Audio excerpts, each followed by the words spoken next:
गहरी रात थी। घड़ी की सुइयां 12 बजा रही थीं। पहाड़ी इलाके में स्थित एक पुरानी वीरान कोठी के बाहर बारिश तेज हो चुकी थी।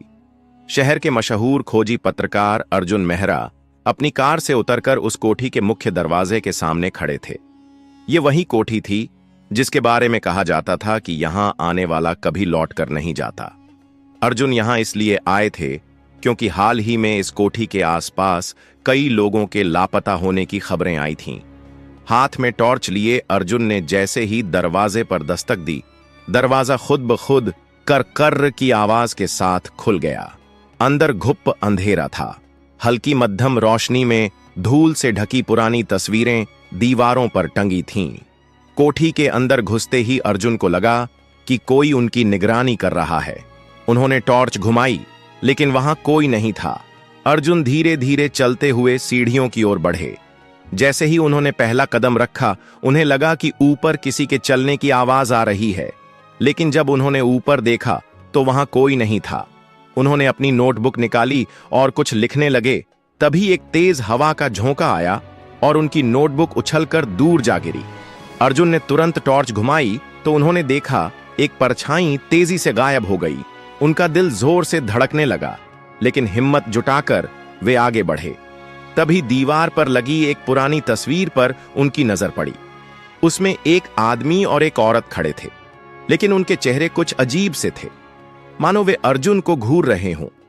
अर्जुन जैसे ही तस्वीर को छूने लगे, तस्वीर अचानक नीचे गिर गई और पीछे एक रहस्यमयी दरवाजा दिखाई दिया। अर्जुन ने दरवाजे को धकेला और भीतर घुस गए। यह एक पुराना तहखाना था जहां चारों ओर जाले लगे हुए थे। उन्होंने देखा कि वहां कई फाइलें और अखबारों की कतरनें पड़ी थीं। उन्होंने एक फाइल उठाई और पढ़ने लगे। राजमहल कोठी का रहस्य उस फाइल में लिखा था कि सालों पहले यह कोठी एक अमीर जमींदार विष्णु प्रसाद की थी, लेकिन एक रात उसकी रहस्यमय तरीके से मौत हो गई। तब से इस कोठी में अजीब घटनाएं घटने लगीं। स्थानीय लोगों का कहना था कि विष्णु प्रसाद की आत्मा अभी भी यहां भटक रही है। अर्जुन फाइल पढ़ ही रहे थे कि तभी किसी ने उनके कंधे पर हाथ रखा। अर्जुन घबराकर पीछे मुड़े, लेकिन वहां कोई नहीं था। तभी एक धीमी फुसफुसाहट उनके कानों में पड़ी, तुम यहां नहीं आ सकते, लौट जाओ। अर्जुन की सांसें तेज हो गईं।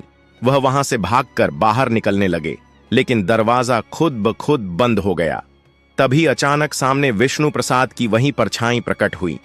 अर्जुन ने हिम्मत जुटाकर पूछा, तुम कौन हो और इस कोठी का सच क्या है? तभी एक झोर की हवा चली और वह परछाई बोलने लगी, यह कोठी मेरी नहीं थी, मुझे धोखे से मारा गया था। जिस आदमी ने मुझे मारा, उसका राज इसी तहखाने में दफन है। अर्जुन ने चारों ओर देखा और तहखाने के एक कोने में जमीन पर कुछ खुदा हुआ पाया। उन्होंने जल्दी से मिट्टी हटाई तो एक लोहे का संदूक निकला। संदूक खोलते ही उन्हें कुछ दस्तावेज और एक पुराना डायरी मिली, जिसमें लिखा था, सच्चा हत्यारा कोई और नहीं बल्कि मेरे सबसे करीबी दोस्त रवि वर्मा है। उसने मुझे धोखा दिया, मेरी संपत्ति हड़प ली और इस कोठी को भूतिया घोषित कर दिया ताकि कोई यहां न आ सके। अर्जुन यह सब पढ़ ही रहे थे कि तभी कोठी के दरवाजे पर तेज दस्तक हुई। अर्जुन ने जल्दी से वह डायरी अपने बैग में डाली और दरवाजा खोला। पुलिस वहां थी। अर्जुन ने सबूत सौंप दिए और अगले ही दिन रवि वर्मा को गिरफ्तार कर लिया गया। इसके बाद जब अर्जुन दोबारा उस कोठी में गए तो वहां अजीब सी शांति थी। ऐसा लग रहा था जैसे अब वह परछाई मुक्त हो गई हो। अर्जुन को एहसास हुआ कि कभी कभी डर के पीछे सिर्फ सच्चाई का साया होता है। अर्जुन ने उस रात की आखिरी लाइन अपनी नोटबुक में लिखी, हर डर के पीछे एक राज छुपा होता है और हर राज का खुलासा करने के लिए सिर्फ एक जिज्ञासु दिमाग चाहिए।